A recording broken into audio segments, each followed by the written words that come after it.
Hello all, welcome to the online classes of Brilliance Academy. ഇന്ന് നമ്മൾ ഇംഗ്ലീഷിലെ സെക്കൻഡ് പാർട്ടായിട്ടുള്ള ESP for office യൂസിലെ നെക്സ്റ്റ് ചാപ്റ്റർ ആണ് എടുക്കുന്നത്. Next chapter as in 27th ആണ്, which is writing memos and letters.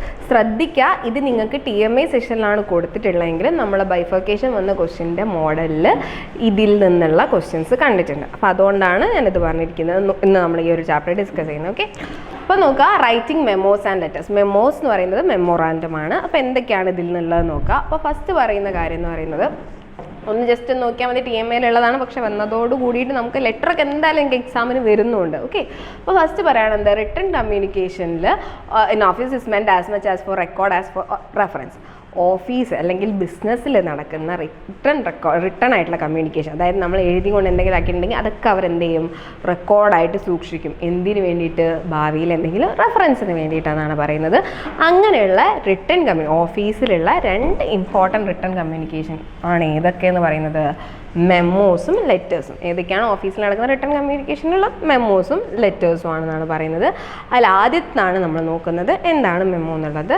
Memo എന്നുള്ളതിൽ പറയുന്നത് എന്താണ്, ഇൻഫോർമൽ റിട്ടേൺ ആണ്. ഓക്കെ, ഫോർമൽ അല്ല, ഇൻഫോർമൽ റിട്ടേൺ ആയിട്ടുള്ള അല്ലെങ്കിൽ ടൈപ്ഡ് മെസ്സേജിനെയാണ് നമ്മൾ എന്ത് പറയുന്നത്, മെമ്മോ എന്ന് പറയുന്നത്. അതായത് ഒരു സെയിം ഓർഗനൈസേഷനിൽ വ്യത്യസ്ത ഡിപ്പാർട്ട്മെൻറ്റുകളിലേക്ക് തമ്മിൽ എന്തെങ്കിലും മെസ്സേജോ എന്തെങ്കിലും ഇൻഫർമേഷനൊക്കെ പാസ് ചെയ്യാൻ വേണ്ടി എഴുതുന്ന, അതായത് റിട്ടേൺ കമ്മ്യൂണിക്കേഷൻ ആയിട്ടുള്ള അതിനെയാണ് നമ്മൾ മെമ്മോ പറയുന്നത്. ഓർക്ക് അതെന്താണ്, ഇൻഫോർമലാണ്. അത് കണ്ടോ, കുറച്ചും കൂടി സിമ്പിളായിട്ട് ഇത് കൊടുത്തിട്ടുണ്ട്. മെമ്മോ എന്ന് പറഞ്ഞാൽ എന്താണ്, generally used for sending messages from one department to another within same organisation. ഒരേ ഓർഗനൈസേഷനിലെ മറ്റ് ഡിപ്പാർട്ട്മെൻറ്റുകൾക്ക് തമ്മിൽ മെസ്സേജ് സെൻഡ് ചെയ്യാനോ ഇൻഫർമേഷൻസ് ഒക്കെ ഇതാക്കാൻ വേണ്ടിയിട്ട് നമ്മൾ സെൻഡ് ചെയ്യുന്ന ഇൻഫോർമൽ വേ ഓഫ് ഇതിനെയാണ് എന്ത് പറയുന്നത്, മെമ്മോ എന്ന് പറയുന്നത്. ഇനി മെമ്മോറാൻഡത്തിൻ്റെ ഒരു ഇത് നിങ്ങൾക്ക് തന്നിട്ടുണ്ട്. ശ്രദ്ധിക്കുക, ഈ ഫോമാറ്റിൽ ചെറിയ ചേഞ്ച് ഉണ്ട്, ഈ ഒരു ഇതല്ല. അപ്പോൾ നിങ്ങൾക്ക് എക്സാമിന് എങ്ങനെയാണ് വന്നിരിക്കുന്നത് വെച്ചാൽ, they have given like same like ഇങ്ങനെ ഒരു ബോക്സ് തന്നിട്ടുണ്ട് മെമ്മോറാൻഡം, എന്നിട്ട് ജംബിൾഡ് ഓർഡറിൽ തന്നിട്ട് നിങ്ങളോട് അത് റീഅറേഞ്ച് ചെയ്ത് എഴുതാനാണ് തന്നിരിക്കുന്നത്. അപ്പോൾ ആ ഫോർമാറ്റ് ഒന്ന് നോക്കേണ്ടതാണ്. കാരണം ഈ ഫോർമാറ്റിൽ നമുക്ക് ഇവിടെ കൊടുത്തിരിക്കുന്നത് 4th November, ഡേറ്റ് ഫസ്റ്റ് കൊടുത്തിട്ടുണ്ട്. പിന്നെയാണ് എന്ത്, ഫ്രം സബ്ജക്റ്റ് ടു എന്നുള്ള കൊടുത്തിട്ടുള്ളത്. അപ്പോൾ അതിൽ ചെറിയൊരു ചേഞ്ച് ആണുള്ളത്. അപ്പോൾ നിങ്ങൾ എക്സാമിന് കൊടുക്കുന്ന സമയത്ത് അതാണ് ശ്രദ്ധിക്കേണ്ടത്. ഫസ്റ്റ് എന്ത് കൊടുക്കുക, 2, പിന്നെ ഫസ്റ്റ് 2 ആണുള്ളത്. പിന്നെ ഫ്രം, ഡേറ്റ്, സബ്, ഈ ഒരു രീതിയിലാണ് കൊടുക്കുന്നത്. അതായത് നിങ്ങൾക്ക് മെമ്മോൻ്റെ ബോക്സ് ഇങ്ങനെ തരും. അപ്പോൾ തന്നിട്ട് നിങ്ങൾ ജംബിൾഡ് ഓർഡറിൽ തരുമ്പോൾ അന്ന് റെഡിയാക്കി കൊടുക്കേണ്ടത്. 2 നമുക്കറിയാം ആർക്കാണോ എന്നുള്ളത്, ഫ്രം ആരാണ് വയ്ക്കുന്നത് എന്നുള്ളത്, അന്നത്തെ ഡേറ്റ് എന്തിനെ കുറിച്ചിട്ടാണ് എന്നുള്ളതാണ് സബ് കാണിക്കുന്നത്. അപ്പോൾ അതിൻ്റെ ആ ബോക്സിൽ നിങ്ങൾക്ക് കാണാം ലൈക്ക് മെമ്മോ ഇസ് ഗിവൺ. നോക്കണം, ഇൻഫോർമലാണ് നമ്മൾ ഓൾറെഡി പറഞ്ഞതാണ്.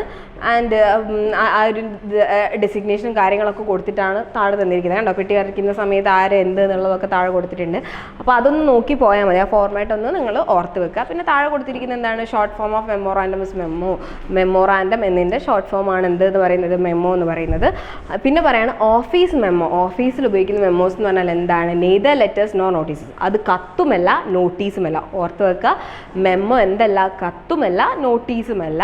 ദേ ഗിവ് ഇൻസ്ട്രക്ഷൻ ആൻഡ് ഇൻഫർമേഷൻ. മറിച്ച് മെമ്മോ എന്താ ചെയ്യുന്നത്, നമുക്ക് ഇൻസ്ട്രക്ഷൻസും ഇൻഫർമേഷൻസും തരിക. അതായത് എന്തെങ്കിലും കാര്യം നിർദ്ദേശങ്ങളും എന്തെങ്കിലും ഇൻഫർമേഷൻസും തരികയാണ് ആരുടെ ഡ്യൂട്ടി എന്ന് പറയുന്നത്, മെമ്മോൻ്റെ ഡ്യൂട്ടി. അതെന്തല്ല, ലെറ്ററും അല്ല നോട്ടീസും അല്ല. പിന്നെ എങ്ങനെയാണ് മെമ്മോ എഴുതേണ്ടതെന്നാണ് പറയുന്നത്.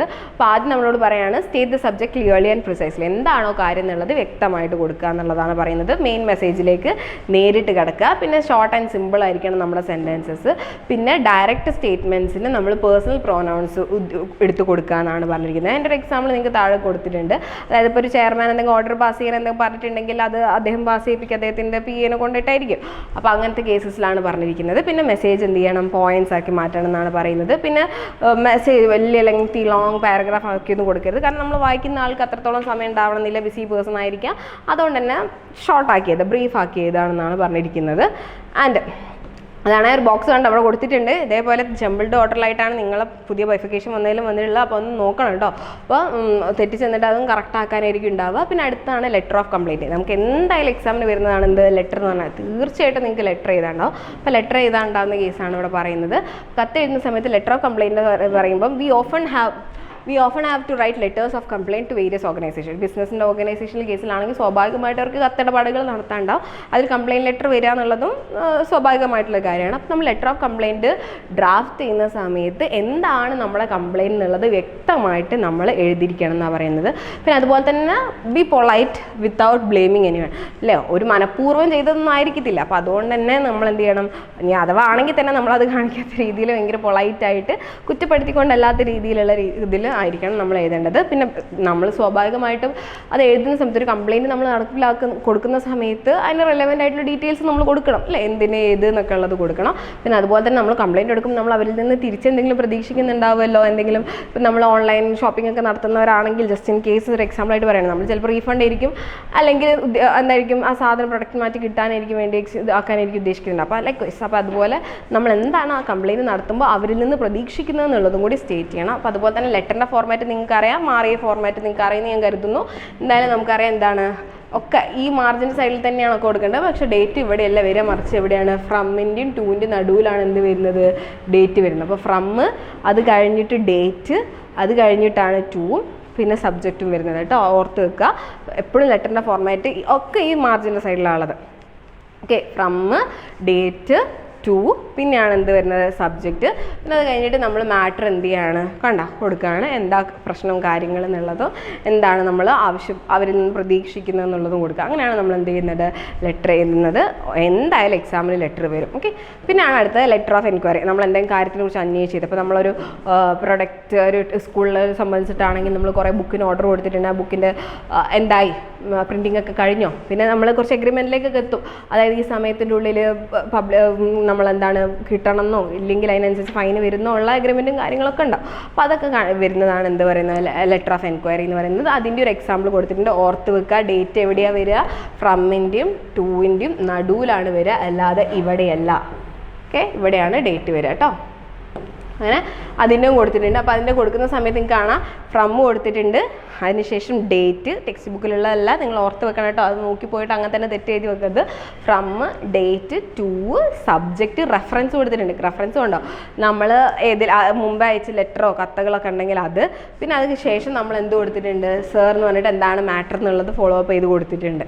ഓക്കെ, പിന്നെ നോക്കുക ലെറ്റർ ഓഫ് എൻക്വയറി കൊടുക്കുന്ന സമയത്ത് നമ്മൾ കുറച്ച് കാര്യങ്ങൾ ശ്രദ്ധിക്കണം. എന്താണ്, ഫസ്റ്റ് അതിൻ്റെ ഉള്ളിലുള്ള എന്ന് പറയുന്നത് എന്തായിരിക്കണം, നമ്മൾ റെഫറൻസ്, അതായത് അതിന് മുമ്പേ നമ്മൾ കത്തിടപാടുകൾ നടത്തിയിട്ടുണ്ടെങ്കിൽ അതും, പിന്നെ നമ്മൾ തമ്മിൽ രണ്ട് പാർട്ടികളുടെയും തമ്മിൽ എന്താണ് എഗ്രിമെൻറ്റ്സ് എന്തെങ്കിലും ഉണ്ടെങ്കിൽ അതൊക്കെ നമ്മൾ എന്ത് ചെയ്യണം, അവിടെ മെൻഷൻ ചെയ്യണം. പിന്നെ എൻക്വയറി ഷുഡ് ബി സ്പെസിഫിക്, നമ്മളൊരു കാര്യത്തിനെ കുറിച്ച് അറിയുകയാണെങ്കിൽ ആ കാര്യം എന്തെന്നുള്ളതാണ് കൃത്യമായിട്ട് അവിടെ കൊടുക്കേണ്ടത്. പിന്നെ എന്താണ്, നമ്മൾ it should be clear that the matter is urgent and needs special attention. അത് എന്ത് വ്യക്തമാക്കുകയാണ്, നമുക്ക് പെട്ടെന്ന് അല്ലേ നമ്മളൊരു കാര്യത്തിനെ കുറിച്ച് അറിയുന്ന സമയത്ത് നമുക്ക് അർജൻസി അതിൽ കൊണ്ടുവരണം. കഴിഞ്ഞിട്ടും കഴിഞ്ഞിട്ടില്ല, മുമ്പും കത്ത് എഴുതിയിട്ടുണ്ട്, എന്നിട്ടും ഒരു വിവരം ഇല്ലെങ്കിൽ നമ്മൾ സ്വാഭാവികമായിട്ടും നമ്മൾ അർജൻസി അതിൽ കാണിക്കണം. അപ്പോൾ അർജൻസി കാണിക്കണം. പിന്നെ അതുപോലെ തന്നെ ശ്രദ്ധ, സ്പെഷ്യൽ അറ്റൻഷൻ വേണമെന്നുള്ളതും കാണിക്കാം. ഇങ്ങനെയാണ് നമ്മൾ എന്ത് ചെയ്യേണ്ടത്, ലെറ്റർ ഓഫ് എൻക്വയറിയിൽ കൊണ്ടുവരണം. അതായത് നമ്മൾ ബോഡി പാരഗ്രാഫ് എഴുതുന്ന സമയത്ത് ഈ കാര്യങ്ങളൊക്കെ അതിൽ കൊണ്ടുവരണം എന്നാണ് പറയുന്നത്. അഗ്രിമെൻറ്റും അങ്ങനത്തെ കാര്യങ്ങളൊക്കെ ഉണ്ടെങ്കിൽ ഇതിലേക്ക് കൊണ്ടുവരണം എന്നാണ് പറയുന്നത്. ഇത്രയാണ് എന്തിൽ വരുന്നത്, ഈ ഒരു നമ്മുടെ മെമ്മോസ് ആൻഡ് ലെറ്റേഴ്സിൽ വരുന്നത്. മെമ്മോൻ്റെയും ലെറ്ററിൻ്റെയും ഫോർമാറ്റ് ഓർത്ത് വെക്കുക. Thank you.